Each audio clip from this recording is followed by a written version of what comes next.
check. My check, test, 1, 2. My check, testing, 1, 2. Testing, 1, 2, 3, 4. Ahí te avisamos para el my check. Right. My check. 1, 2, 3, 4, 5, 6. My check, test, 1, 2. Listo, Memo. Gracias.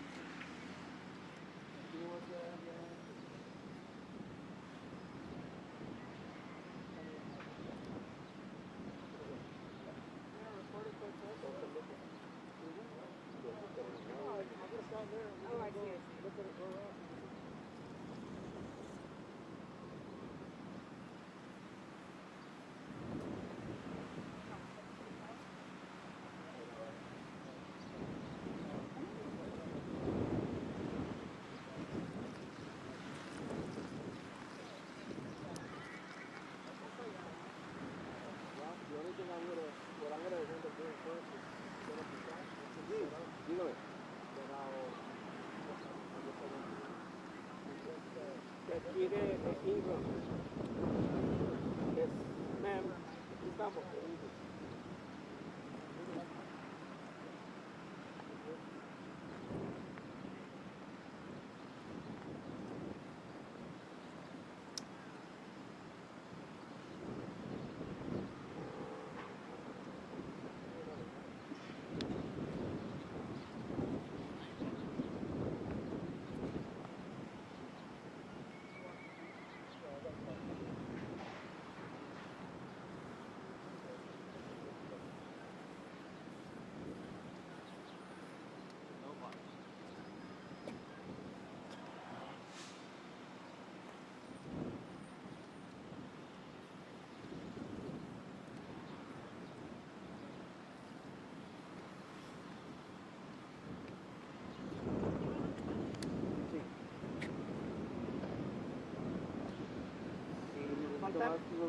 Faltan otras personas todavía. Van a ser 3.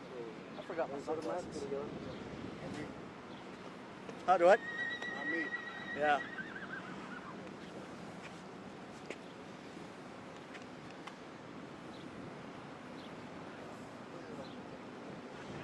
You know that I'm going to. Let me know when you do it, because I want to be there. Yeah, he should have his rear end here. I don't want to be here. Do it. I'm going to ask you, when you introduce yourselves right now, we're going to ask you to spell your last names, so we won't misspell them when we will put your name on the, the crate. Okay. Thank you.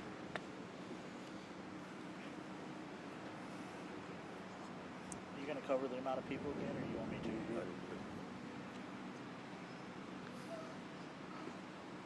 Hello?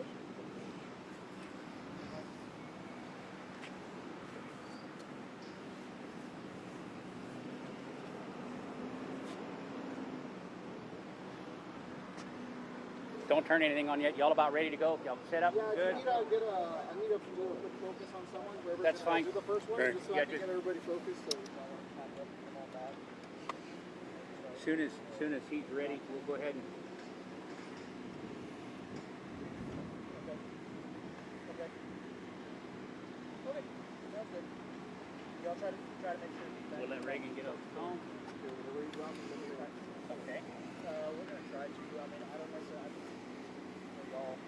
Ready? No. But I want to make sure that all the guys are out. Chief, Sheriff's going to take Jeremy's spot for a law enforcement aspect of it, just about staying off the river and all that stuff. So no Okay. drones, no aircraft. We're still under a fly zone, still under a burn ban.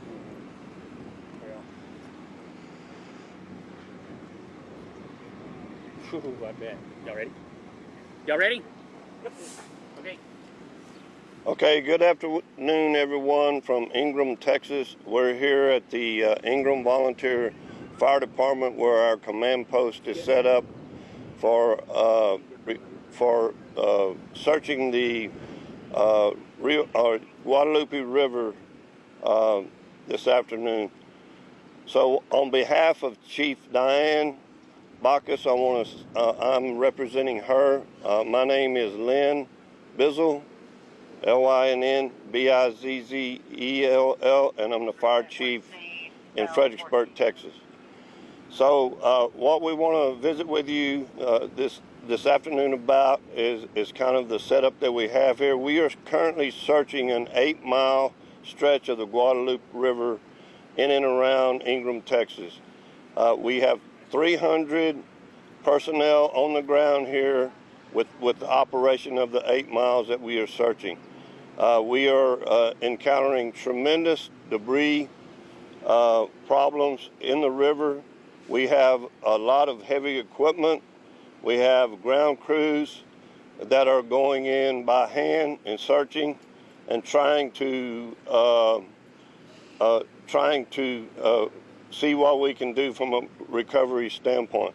I would tell you our hearts and prayers go out to the families of those affected by this tragedy, and I'm saying tragedy at the highest level that you can get, and that we are here for them. Our number one goal in this operation is to find the loved ones that are missing.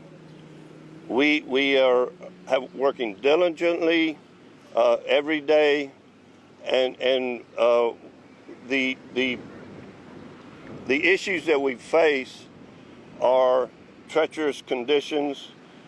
We have first responders. To talk a little bit about the first responders, I would tell you to pat one on the back at some point. Tell them thank you, because this is tough going. It's a tough situation. It's a tragedy beyond imagination for those in this area and all of the ones up and down the river. So we're going to talk a little bit this afternoon from the law enforcement part of it, and then as well as our actual operations on the river. Again, thank you for being here, and God bless everybody. Sheriff. Good afternoon. My name's Sheriff Charles Stewart, S-T-E-W-A-R-T. I'm the Andrews County Sheriff. I'm down here on behalf of law enforcement and helping them out with the security up here and trying to get stuff going. What we're really iterating right now for the public is this whole area, the whole 8-mile stretch, is a no-fly zone for drones. In other words, if you've got a drone and you're trying to fly it around to look, you need to bring it down, because right now FAA has this airspace shut down for drones. I have to reiterate that. The other thing is we have a lot of volunteers just showing up on the river to help. We need them to check in here at the fire station and get a tag to show up down at the river. They will assign them a spot to go to. Just showing up down here, we don't know you're on the river. We might have already checked that place, and that's just a waste of resources to where we can put them somewhere they can go. When they do that, it makes it a lot easier. If something happened out here on the river, if we had another big rain, we had another big flood come through here, those volunteers, if they go down there and they hadn't checked in, we don't know they're on the river. That's the biggest thing. We check in, we check out, we have a roster for everybody that we have working right now. As far as media goes, if any media is looking to get shots and anything like that, if they will contact us up at the blue tent up there at the fire station, they will have a police escort, and we will take them to spots where they can film on the river. They will get every shot they want to get, but there are certain places we cannot go. We're very respectful of all the families that we're trying to protect out there, where we are looking for their loved ones. If we find someone and we're trying to rescue them, we do not need media cameras there, because we don't know what we've got there. And we want to respect the families, and we want to make sure that we take care of them first. We're here for them, not for anybody else. That's about it on the law enforcement end of it. Like I said, anybody wanting to volunteer, please check in first. Do not go down on the river. Thank you. Good afternoon. My name is Reagan Rabke, R-A-B-K-E. I'm the fire marshal for the city of Fredericksburg, and I'm assigned as operations chief here at this incident. So with the 300 responders that we have working on the river today, they are going methodically from pile to pile and going through it to try to find everybody's loved ones. When I say piles, we're talking about debris piles 20, 30 feet high that are big enough to have a whole RV still in them and not be seen.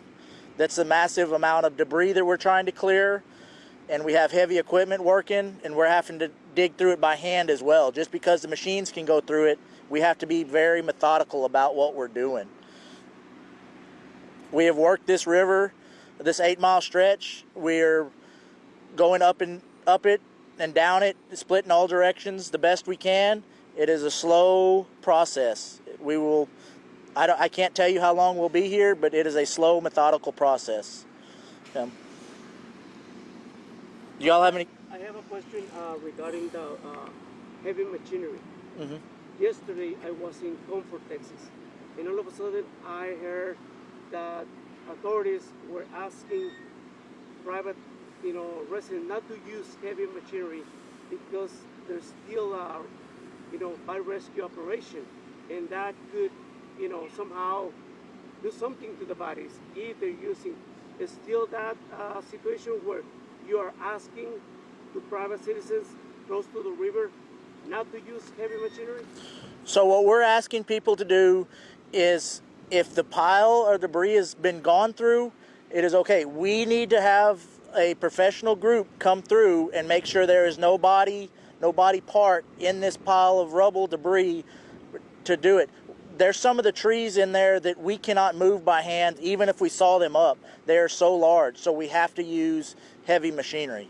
And that's why you're asking to be careful or sensitive? As long as the pile has been gone through by public safety officials, they can go through it and remove it. However, if it is not, it needs to be left alone until we can go through it. Can you talk about how quickly the time frame is normally between when you request a code red to be sent out and when it actually is sent out? Ma'am, I do not have any information on that. Like I said, I'm from Fredericksburg. I'm here helping with this department. I have not any information on that. Is anyone from Ingram Volunteer Fire Department available to speak to that? Chief, you want to speak to that? Right now, I would ask that if those questions come about, that you give us a little time. We are still grieving. They are still grieving. They have been working since July the 4th at around 2 a.m. around the clock to try to take care of this situation.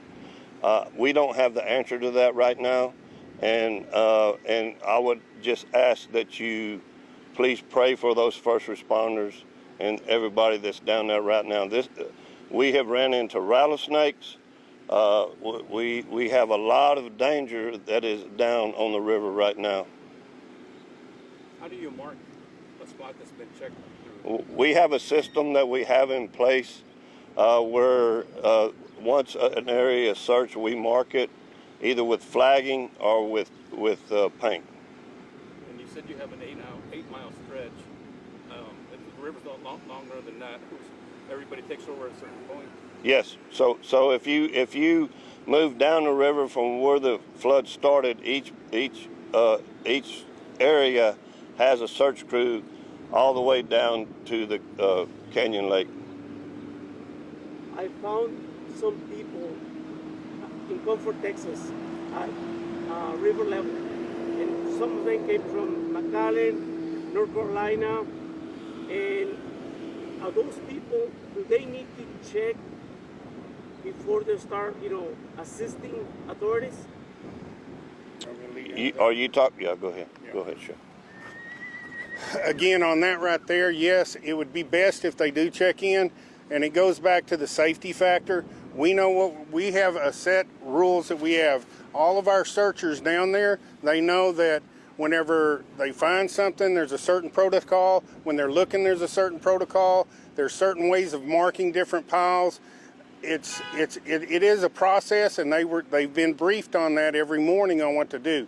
That way, if volunteers come in, that's why I reiterate, they need to check in, because before they're assigned down there, they're going to go through every bit of that so that they can understand what they're doing when they get down there. Have you had any incidents relating to drones being flown by residents? We've had 3 today.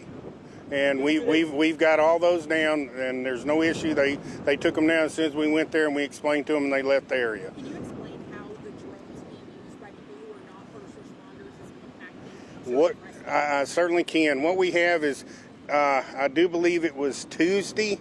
My days are kind of running together right now, but I think Tuesday we had a private drone run into a helicopter. And that's where our issues lie. We have people coming out here with their drones, and drones have to give way to anything like that. But we have military aircraft out here, Coast Guard aircraft, DPS aircraft, and all of them are flying very low around here. Every now and then you'll see them, and they're barely above treetop levels. And if we have drones coming around, all it's going to take is one of those drones and those prop blades, and that helicopter's coming down. You mentioned 3 incidents today with those. What happened? It was just, all it was private citizens, I can't say local, private citizens. They had them, they started up, we found them, we approached them, we addressed it, and they went ahead and packed up and left. Can you say where the drone hit the helicopter and what part of the I was not in that area. I think it just struck it on the side, but still, anything like that, the FAA is going to come in and they're going to shut down the airspace instantly. There's a fine for that too. Yes, there is. There is. They didn't get fined, did they? Those The 3 we got, no, but the other one, I think he's going to be paying a price. Is there a plan in place for this weekend in event of severe weather? Up there, they do have plans in place and protocol in place. You would have to get with them up there. Like I said, right now, with what the gentleman said, the Ingram Fire Department, they've been taxed pretty good. A lot of us came from a long ways away to volunteer for this, and we've been at it for 4 or 5 days. They've been at it since it started. And they've been working, 20 hours a day for the last 5 days. They're exhausted. So we're giving them a little bit of a break, and we'll take over, and whenever they're rested up, they'll be back out here. A lot of your questions that you've answered, we will note those, and we'll go in there and we'll get the information, and on the next conference, we'll have the answers to those questions. Including code red questions, anything like that? Yeah, that is correct. That is correct. Can you speak to other agencies coming in to help? We saw some Immigration Customs Enforcement and Border Patrol people out there. Are they helping, or is that separate? No, they are helping with that, and they have different jobs in this search and rescue operation we have going on. We have Texas Department of Public Safety, we have Texas Department of Wildlife, we have Border Patrol, we have just about every state agency in the area, and all of them are actively searching right now. Sheriff, you are law enforcement. What's going to happen with people with no documents in danger right now or trying to get some help? Should they approach you anyway without the fear of being Yes. processed to something else? Exactly. We're not here to throw anybody in jail. These volunteers, they're coming out here because they have a really big heart and they really want to serve and they want to help this community. We're just trying to do it the safest way we can. That way we keep them safe, we keep our other workers safe. There's a lot of heavy equipment out here. We're briefed on that. We had one accident Tuesday where a young man was struck by one of the skid loaders. Okay, and that's where we have to really watch these equipment. Earlier today, I had a crew come up on the other side of the river over there. They got in somehow, and there was about 20 people. They were all volunteers, and they were all there cleaning out debris. The problem was they didn't check in. Not one of them had a vest on. Not one of them had a hard hat on. They had no protective equipment, and nobody knew they were there. And we had to get them rounded up, and then we got them back up here. They went ahead and checked into the thing. They showed what resources they had, and they were assigned an area, and they went out there and started. I don't know if maybe I didn't explain myself. Okay. What's going to happen with people in danger, in need of help, that have no legal documents but live in the area in ranches? Should they approach you? Yes, help? we're not here for that. We're here to save people and get people out here to safety.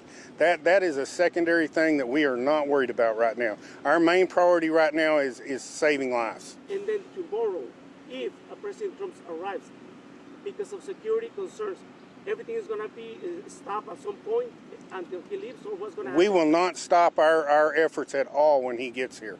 When he gets here, I'm sure he will have his own security detail. Our operations out there on that river will continue just like it is now. President or no president, we have lives down there we might be saving, and we're not going to give up on that. Our crews will not leave their post. Do you have a count on how many volunteers have potentially I'll let you add that one because y'all were on the numbers in there. I can tell you there's been a tremendous amount of volunteers who have showed up to help out over the last 6 days. If they have a certain amount of training, if they are able to go down to the creek to do heavy lifting, stay in the heat all day, hydrate, and we have been using them throughout the week. And so we thank each and every one who have come here to help our crews, because we can't do this alone. We don't have enough local resources to take care of this large of an operation, and it takes everybody. And I want to, from a donation standpoint, that's another avenue that people can help, and we've had a tremendous amount of people who have donated food, water, heavy equipment, chainsaws, you name it, they have brought it up here, ice chest, ice, and things of that nature that keep us as first responders going throughout the day. And so I can't say enough about the community. I can't say enough about the state of Texas. I can't say enough about the United States. All the people, we have 18 wheelers full of donated material that is showing up here on a daily basis. And it is awesome to see. It's awesome to know that they are thinking about our first responders here and taking care of this community and those that serve this community. It's just awesome. He mentioned that there was a volunteer maybe hit by a skid. Can you tell us if there have been more volunteers who have been injured while trying to locate them? There hasn't. There has not been, no. We had one We've had 2 injuries throughout this process. One was a first responder, one was a civilian. Thank you. A couple of days ago, somebody said about there's like a fork where the river meets, comes together. There's like 2 parts. How far away is that from here? Do you know anything about that? It's quite a ways from here. It's not in our area. We focus on the 8-mile stretch that we have here. I'm not really sure what happens outside of that 8 miles. So to answer his question about places and islands and stuff, this river has changed its look tremendously because of the high water and stuff.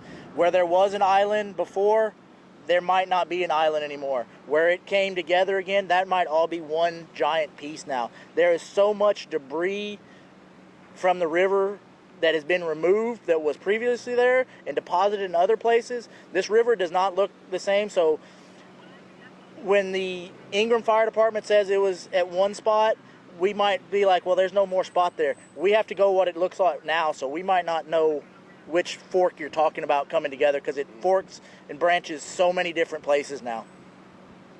One more question, we'll wrap it up. One more question and we'll... Any more questions? Yeah, one more. One more question. Rapido. Can you talk about what efforts will look like into the evening tonight as the sun falls? I'm sorry, I didn't hear your question. Operations after when it sun Yeah, goes. yes, ma'am. So our operational period is from 7 a.m. to 4:30 p.m.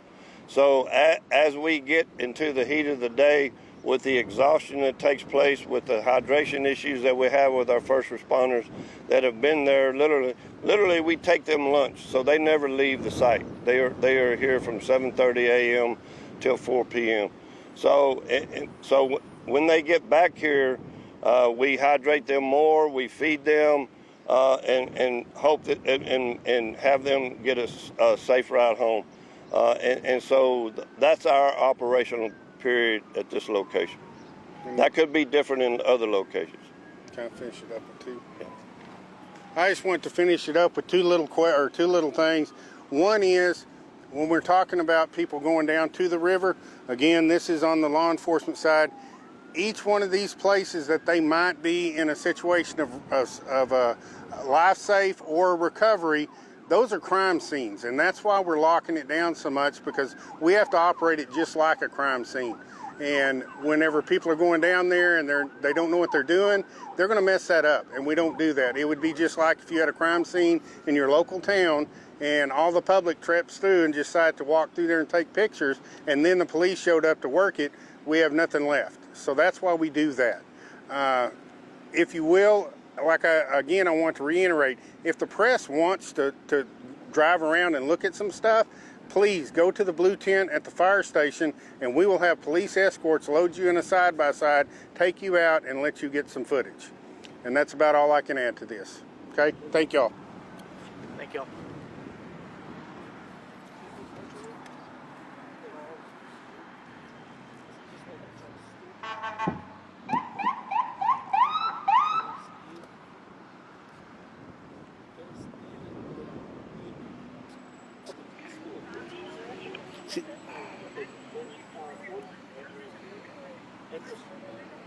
Sí, ya terminó. Ya terminó.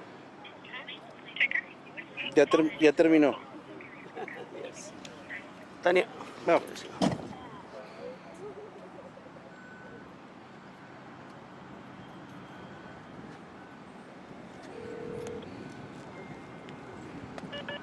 Tania, Okay, so Tania. today we're pretty much done as far as taking folks down the river bottom. Like the deputy said, we take them in teams. Two to three. If you want to go tour different areas that you haven't seen, especially in the restricted area, we can take you there in the morning. It's just that we're not going to babysit all day long. So I mean, you're going to go out there 30, 45 minutes. Maybe sometimes it's an hour because it's a little further down the road.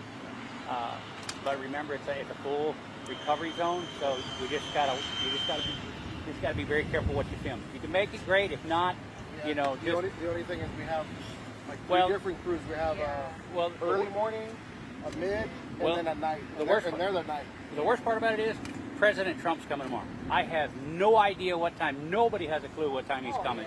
But the Office of Emergency Management is probably going to be the place he's going to stop first. I think that's where the multimedia is going to be. That's where the press conferences are always being held. Yes, sir.